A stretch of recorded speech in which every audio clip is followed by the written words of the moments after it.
Hello, and welcome to The Forgotten King, an audio drama presented by Story Games. Let's tell a story.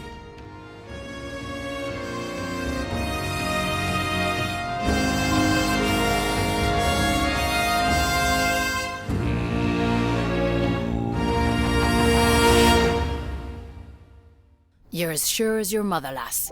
You go for what you want. Don't ever lose that. You hear me? Malar threw the straps of his saddle over his black warhorse. It was a magnificent beast with as many scars as Malar. The leather of the bridle was worn and blood-stained. Malar insisted that it never be cleaned. The leather earned those wounds, like medals. The horse, too. I won't. I don't believe it's something that can be lost. Kyla rubbed the horse's nose. It was as soft as a pillow, cool to the touch. She could tell the horse enjoyed her affection, like an old wound getting covered by a new bandage. Will you look after my parents for me? I always have. I always will. I'd feel better if I could go. Ha! I'd probably feel better too. You can handle a blade well for just a little girl past 10 and 4. I'm 10 and 6, Malar. That's nearly a woman. No. He threw his leg over the saddle and mounted the great beast. Now he stared down at Kyla with those ice-blue eyes, holding her gaze past his orange bushy beard. Nearly a woman is a far different thing than being a woman. You promise me you'll stay nearly a woman till you're at least 10 and 8, okay? I make no such promise. Kyla smiled. He was like an uncle somehow, under those wrinkles and tough skin. Malar pushed his warhorse out of the stall.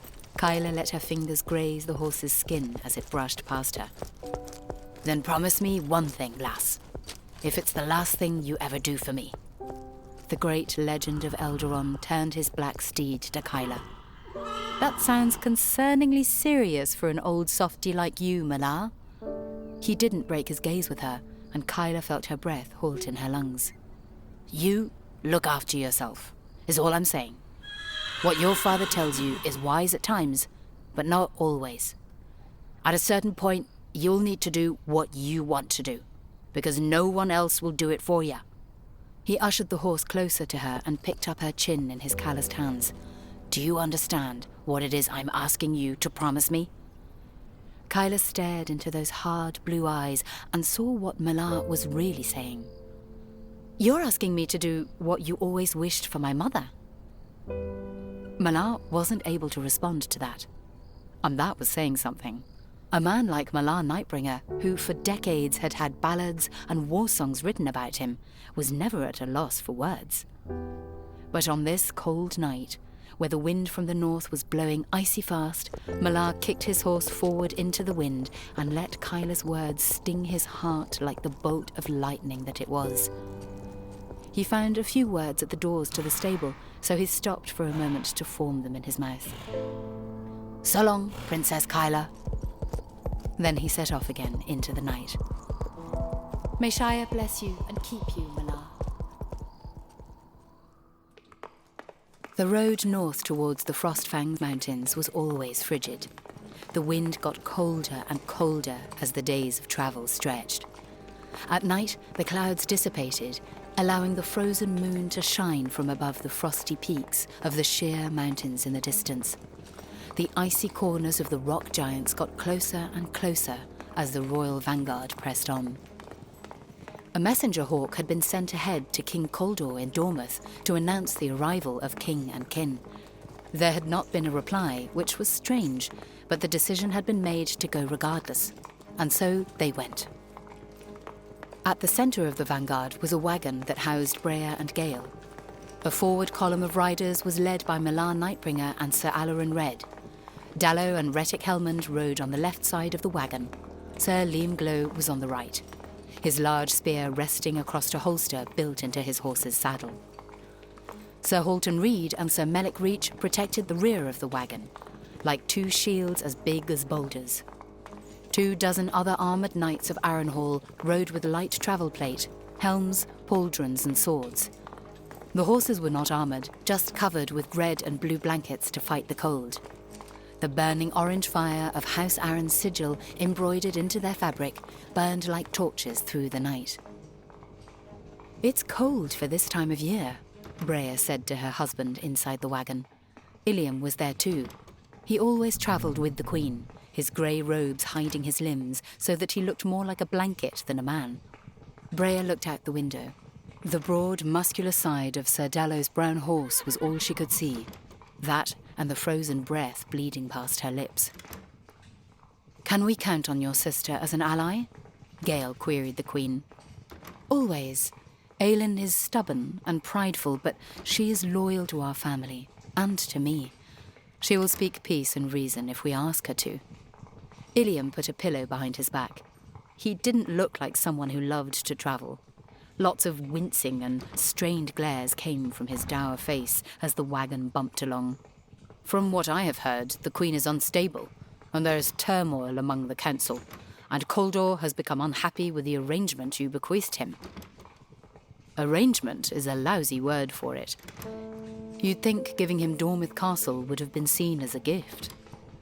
After the Great War, the strongholds of Eldaron had been divided up by King Gael to those who had survived. The split city of Lynn was returned to the descendants of that line.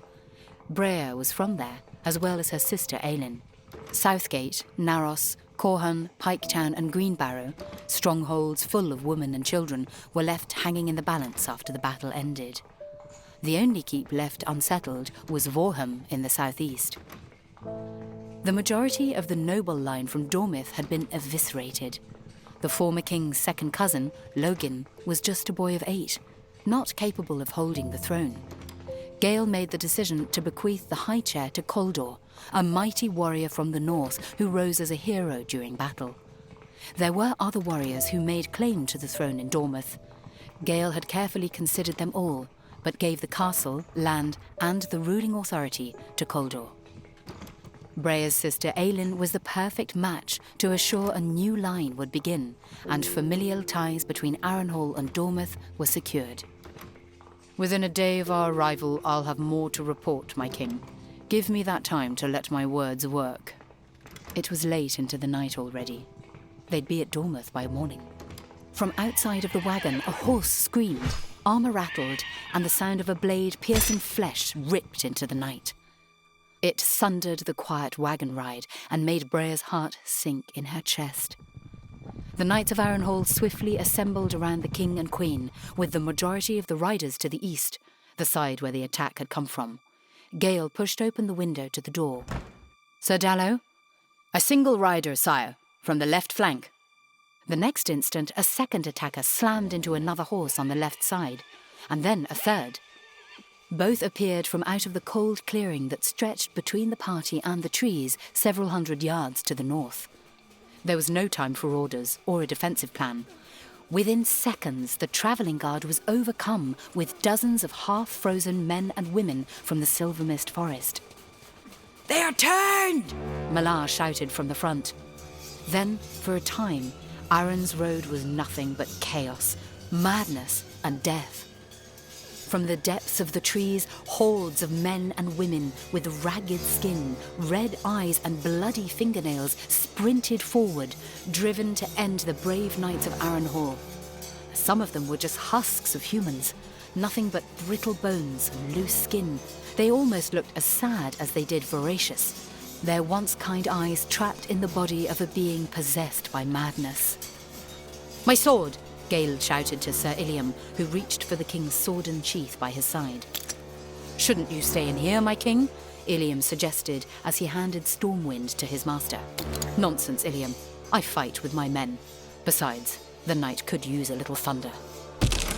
Gael kicked open the door and pulled himself on top of the wagon.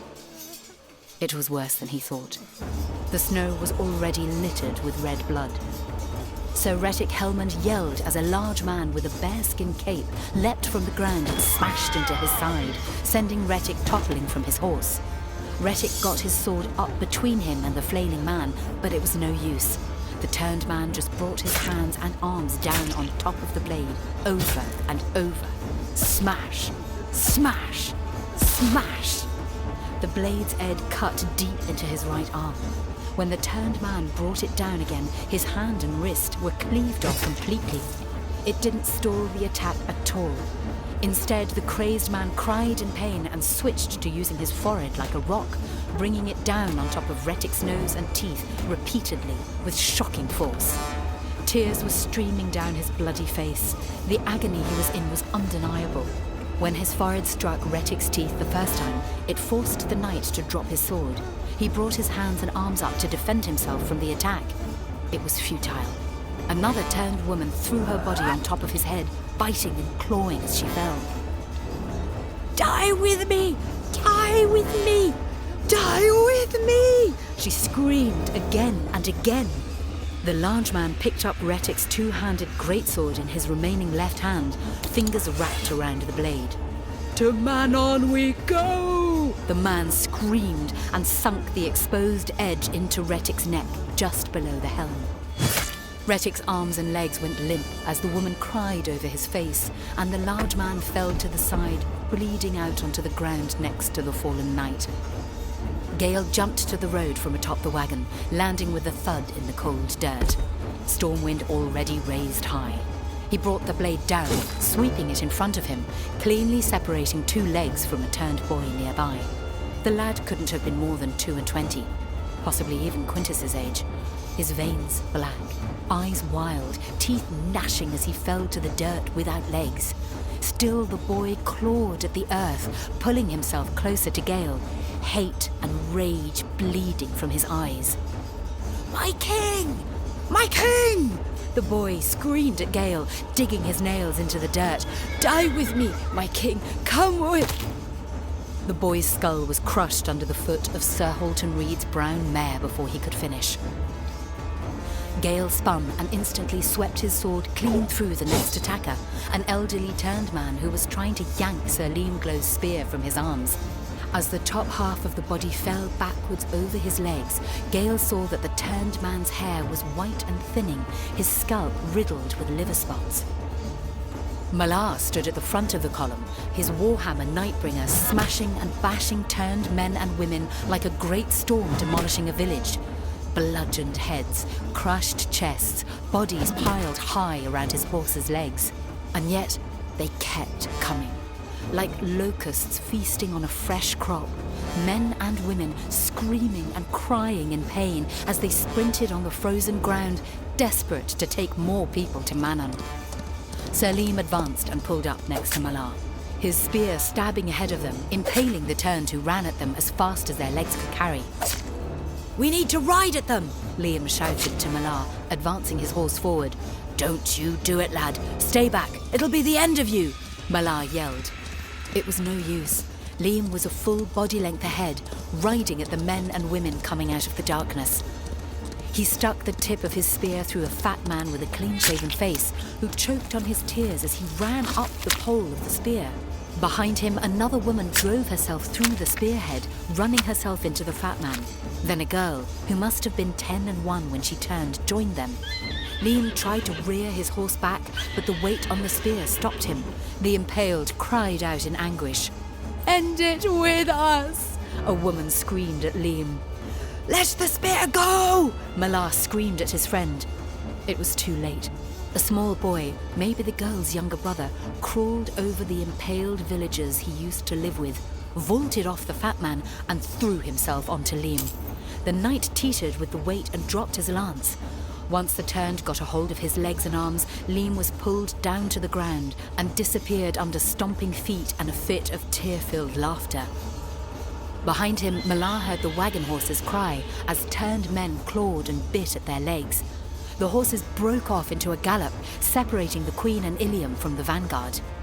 Ilium pushed open the door to assess, yelped and closed it again. Malar turned to pursue the wagon, kicking his horse into a sprint, leaving the king and his men. "Men of Arrenhall, with me!" Gael screamed into the night, Stormwind held high. The remaining men rallied by their king, swords and axes slashing, shields bracing against the storm of weaponless attackers. Gael kicked his horse forward and rode towards the tree line. The men flanked and surrounded him. "Ride!" The group broke into a full gallop. Bodies of turned men and women were crushed under their horses as the circle rode forward to meet the attackers head-on. Inside the wagon, Breya held on as best she could. The horses were off Aaron's road now, riding south towards a small span of trees a short distance away. 5 turned men hung onto the wagon as it fled, though a rough bump hurled one of the men at the back off shortly. The door to the wagon swung open, and a burly man in a green rough-spun tunic lunged inside. He likely hadn't been turned for that long. He still looked mostly his age. He was probably someone's husband and father just a few days before. "Die with me," the father pleaded. Breya was ready with a crossbow loaded. She fired. It struck the man deep in the lower gut, and he groaned as he looked at the end of the bolt in his stomach. Blood spilled past his lips as he winced in pain and pulled himself closer to the Queen. Breya sneered, put all her weight on her left foot, then stepped and kicked. It was just enough to send him back through the door. His back snapped when he landed on the grass. Above the king, clouds formed as he rode out to meet the turned horde. Within seconds, a thin flash of lightning ripped across the sky. The mist-ridden evergreens to the north dropped their jaws at the magical storm swirling above the king. Flash, crack, rumble, boom. The sky had potential now. Gael raised Stormwind into the night sky as they rode, standing in his stirrups, waiting for the voice of the elders in the sky to call to him. All around the Knights of Arrenhal, turned men and women flung themselves at the horses. On the right flank, Sir Dallow's horse bucked when a pair of turned men dove at his horse's front legs. The great knight from Dormyth flipped over the reins and crashed into the snow. His left arm and collarbone splintered from the fall. He rose with his two-handed greatsword in his right hand, stabbing it forward at a screaming woman, seconds away from tackling him. His forward thrust cut into the soft front of her throat. As she advanced on the widening blade, it split her neck from her body completely. As Dallow watched the headless body fall, 2 arms wrapped around him from behind.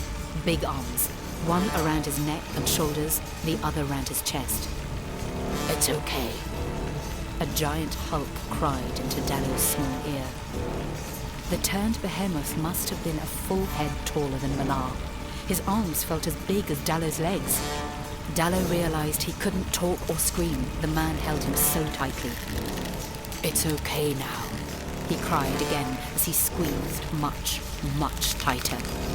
Dallow couldn't move his arms. They were pinned at his side. Speaking seemed out of the question, and breathing was already strained.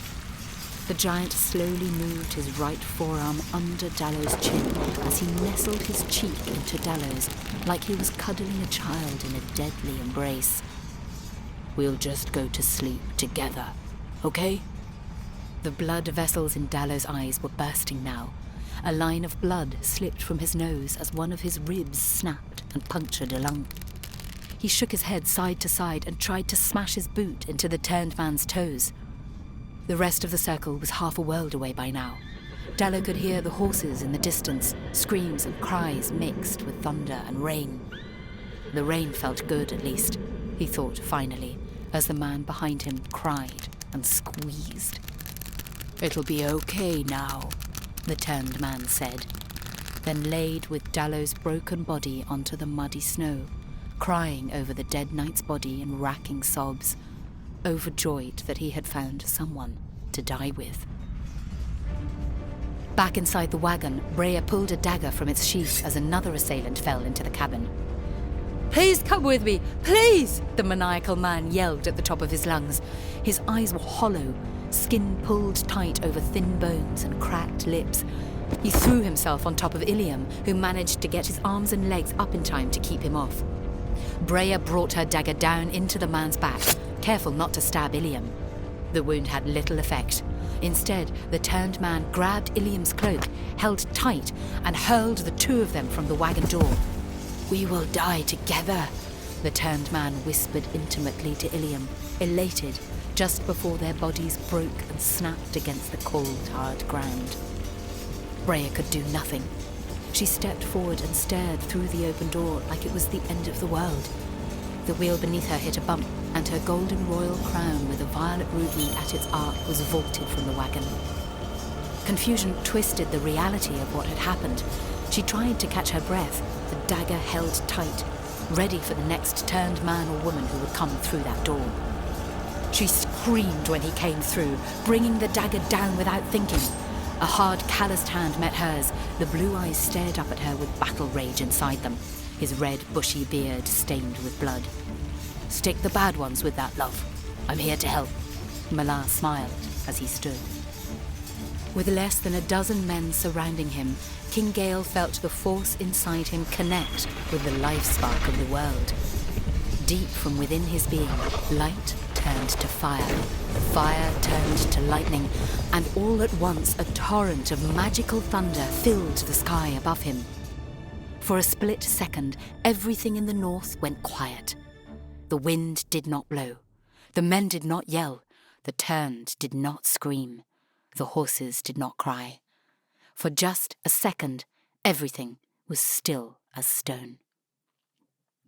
Until a mountainous boom ripped open the sky and a flurry of lightning bolts surged down from Shire above, eviscerating all of the turned men and women within 100 yards of the king and his circle.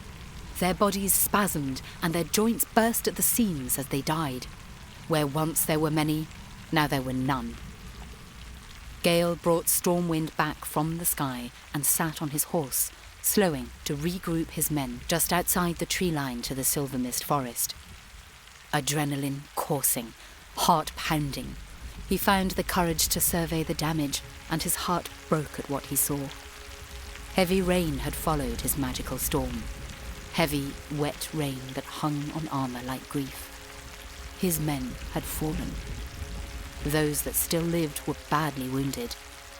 Dozens of turned lay all around him. And before he could cry out to ask which of his men was still alive, a horrid shriek rose from the trees behind him. It wasn't human. It was guttural, like the sound that emanated from the deep belly and a wide gut. Gael then saw a mighty tree fall to the earth, followed by fire-tipped arrows whipping through the cold night, illuminating a massive ice troll. It swung a chain in its right hand, a boulder attached to the end of it. Gael watched the rampaging beast with awe in his eyes, studying its blanched blue skin and dark blue tattoos. Then he turned his steed to face it. "Stay low and don't make a sound," Malar told the queen as he lowered her behind a large fallen tree in the small woods they had found. "I can fight, Malar. Don't be a fool and fight alone." "It's how I prefer it, Bray. One of the big differences between your husband and I." "If you die..." "I won't. I promise you. Now, sit down and stay quiet. There were at least 4 or 5 on foot chasing after the wagon, and I'm going to meet them as far away from you as I can." He pushed her down, raised his obsidian warhammer, and headed north. "Malar!" Breya stood, shouting after him. Take me, you're as stubborn as when you were 20. I said, sit down and stay quiet. I don't have time to argue." "Thank you for coming after me." Malar couldn't walk away as easily after that. Seems it's one of the things Shire made me good at doing," he said, trying not to smile, but failing. A lifetime of unspoken words passed between them in the moment. They had known each other since they were kids, after all. "I would have said yes if you'd asked me, you know." "Yes to what?" "You know what." "Oh, that." "You never asked me. And then he did." That was the way of it." Malar found it easier to look at the ground than at the love of his life in that moment. A scream ripped through the cold night, breaking the conversation that had been sitting on the shelf for decades. "If this is the end, I want you to know that," Breya said, turning to face him fully now. "I'm glad you told me. I always wondered. And now I know." He adjusted the grip on his hammer, letting the rain soak his beard. He looked north, wondering what had happened to the king and the circle. Were they all dead? That would certainly change what he wanted to say. He cleared his throat and nodded at the mud. "You stay there, lass. You promise me? You sit there. Stay quiet, and I'll come back for you once it's over, and I'll take you back to him." Breya knelt down, but kept her eyes above the stump so she could watch. "Be careful," she whispered as she watched him go. Malar stepped out of the trees and immediately spotted 3 men and 1 woman sprinting towards him, arms flailing, their unnaturally aged bodies lurching forward, hungry for death, rage and agony pumping through their hearts. "There we go, you filthy bastards! Run hard!" The first man to reach him looked like he may have been a formidable soldier before he turned. He was well built, taller than Malar by a full head. "You should make a nice crunch sound when I hit ya." He whirled the hammer above his head, pivoted his body, and swung Nightbringer as hard as he could. He barely felt the impact. The centre of the black hammerhead struck the man in the chest, knocking him off his feet and back the direction he came. He was dead before he touched the wet ground. Joyful relief filled his eyes as he died. Malar spun again, raising the long handle of the hammer to eye level, then jabbed the spiked end forward into the eye socket of the turned woman who reached him seconds later. He kicked her off the end of it, lifted the hammer, then brought it down again on top of the third attacker to reach him. This man had likely been turned for months, moving with the same ferocity as the others, but his body no longer looked capable of holding itself up. He half crawled, half ran. His knobbly elbows and knees gave out instantly under Malar's hammer. The last turned man came upon Malar a split second too soon. He barreled into the old knight, knocking him off his feet. Both hit the ground hard. Within seconds of landing, Malar felt fingernails dig into his left eye and scratch at his throat. "Oh, I'm gonna like killing you, lad," Malar blurted as he threw the man to the side and rolled on top of him. He brought his right fist down onto the man's face and heard a crunch. When he pulled his fist back, there wasn't much left, just a mashed mess of nose and teeth, eyes and lips. Malar rose, gathered his hammer and squinted north, hoping to gain some understanding of what had happened to Gael and the other knights. The rain wasn't cold, which was nice. Magical rain tended to be warm. He had encountered it before, adventuring with Zorion. But the air was still frightfully chilling. Of all the things Malar knew about surviving an adventure, he knew cold and wet was a bad combination, and the Queen was alone in the woods. He gathered himself, cracked his back, then his neck, then some of his knuckles on his fingers, then turned to go protect the woman he'd loved his entire life. Villagers from Silvermyst Forest who hadn't turned were fighting the ice troll at the tree line.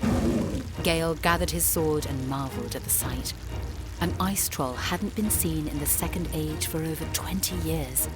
Gael knew there were rumours of the great beasts that lived in the icy rock caves of the Frostfang Mountains, but no one he knew, or anyone else knew, had seen an ice troll in person. Deep down, Gael had always thought they were a myth. It was a massive beast, 10 horses high, as wide as a barn. It spit and yelled as it swung the massive boulder around its head, the rusty frozen chain whipping and snapping around the tree trunks. The troll yanked on the chain, and one of the trees snapped at the base, vaulting into a pair of villagers attacking the troll from behind. From the east, a war horn sounded into the night. Blades flashed in the moonlight on top of armoured horses, and a cry rose from a group of men joining the fight against the troll. The distraction of the horn was just enough time to leave Gael unaware of his proximity to the troll. Or perhaps it was that he underestimated how quickly something so massive could move. The frozen beast stumbled forward, its back lit on fire. It tripped on a group of small trees and rolled head over heels towards Gael. Before he could jerk the reins on his horse to the side, the troll's foot came whipping down from the sky. Gael got his arms up in time to meet the blow, but it was the last thing he remembered before he felt and heard a crunch and the cold bite of snow on his skin. "Is it over?" Breya said, watching Malar run towards her. "It is," he smiled. She came around the corner of her temporary shelter, holding herself in the rain. "What should we do?" She looked like a wounded puppy to him. "There's no sign of the vanguard or the king, and it isn't safe to go looking for them." He thought that might not entirely be true, but he'd let Shire judge him for that assumption. "We should camp here for the night, get a fire going. We'll head to Dormyth first thing." Are you hurt? Everything hurts when you've been fighting as long as I have. He shrugged his shoulders. Let's not worry about that now, though, lass. I want to move deeper into the woods to hide the fire and get out of the rain. I've hunted these woods before. I know a place nearby we can make a shelter. King Gael Arryn saw the bottom rungs of a fortifying gate as it lifted into the outer walls surrounding Dormyth. He thought he blinked, but he must have fallen asleep, because the next thing he saw and felt was 10 and 4 hands lowering him into a hot bath in a large copper cauldron. When he breathed again, letting light peel open his eyelids, he saw sunlight coming in from a stone window that dripped with melting snow around the edges. "You're skinnier than I remember, and older," the king of Dormyth said with his back to the hearth. He sat atop a chair made of bone and bear fur. For most men who sat on it, they were likely to look like a child. It fit Kholdor well. He managed a charming smile after the jab, and Gael let the stiffness in his hand relax. It was an old habit he had formed to reach for his weapon when he wasn't sure if he was safe or in danger. "What happened?" Gael croaked, the age and weakness in his voice surprising him. "That's a big question for a king to ask another king, especially given the nature of your visit and the rumours you are likely here to quell." "Kholdor, please, if you have any memory of the honour between us, please answer me straight." The king was realising the pain in his chest and lower left side could quite easily be life-threatening. He was burning up and clammy, 2 signs of a war wound that would likely linger. Kholdor's demeanour changed immediately, and he was by the king's side seconds later. "As you wish, my king. Ask, and I shall answer true." "Oh, thank you. Thank you." Gael hadn't tried moving his head yet. It seemed like a good idea. His neck felt as stiff as a tree branch, but his mind willed the muscles and tendons to move. And despite a groan of pain that squeezed past his lips, the king met eyes with his brother-in-law. "Where's my wife?" Gael managed, a tear stinging the corner of his left eye. Fortunately, that was still partially hidden from Kholdor. "I have riders looking for her now. I'll let you know the minute we find her and bring her to you." "My men?" 3 survived besides you. 1 is mortally wounded, a squire named Hallen. Sir Halton Reed and Sir Melek Reach from your rearguard were seemingly unscathed. They are massive men, Gael, and that's saying something coming from a Dormythian. "Malar?" "Unaccounted for. Halton said he saw him ride south for the wagon. There's a patch of forest southeast of the fork that he and the Queen might have fled to." Can you get word to..." Gael coughed and blood came up. "To my..." He coughed again, and this time it curled him over. Another glob of blood flung itself into the water, and he lay back down in the bath to breathe. "Word went out last night, though I worry about their arrival. Our hawks have been downed as of late." "Downed by who?" Gael coughed again. A grotesque, wet, hacking sound erupted from his lungs. All right. Let's talk less and rest more. Besides, the answer to that question requires some time to tell." Kholdor pulled the bloody fur off Gael and replaced it with a thicker one. "The cold air is good for you. I'll have the keepers bring you whatever you'd like to eat and drink when you're ready. We butchered a large auroch yesterday. Getting some of that in your belly will return you to strength. Shall I send some?" Gael didn't want to waste breath responding. Instead, he asked another question. "Where is Aelin?" Kholdor bent down and kissed Gael on the forehead. "She has fled her home, and her husband." He paused to look out of the window, sadness and anger swirling in his grey irises. "I'll speak more of it when you have the strength to listen." Malar hadn't slept, and that wasn't unusual. When you'd seen the terrors of history like he had, dreams were rarely sufferable. It was as if Father Tech felt it necessary to keep the woes of the past chronicled in a dream state. For Malar, that dream state was often filled with more nightmares than pleasantries. This morning, though, Malar was happy for the sleepless night. He had spent every waking moment holding the Queen and stoking the fire. She slept soundly, and he loved watching every breath fill her lungs. The light from the flames stroked her skin. She twitched and kicked a few times, which was understandable given the events of that night, but she slept. He was glad for that, and proud that his protection enabled it, as he rubbed her hair behind her ears.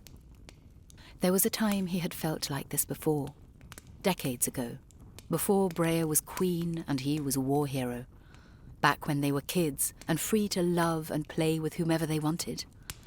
Malar knew those days, those hours, those moments were lost to another time. But this moment, with Breya in his arms, was a piece of that time, and it warmed him more than the fire to live in that moment again for a night. "You didn't sleep," she said, smiling up at him. He blushed almost immediately, unaware he had lost himself in remembering what once was. "You did," he smiled back at her gladly. Breya shivered a little and shoved closer to Malar, which nearly made him gasp. He was so happy.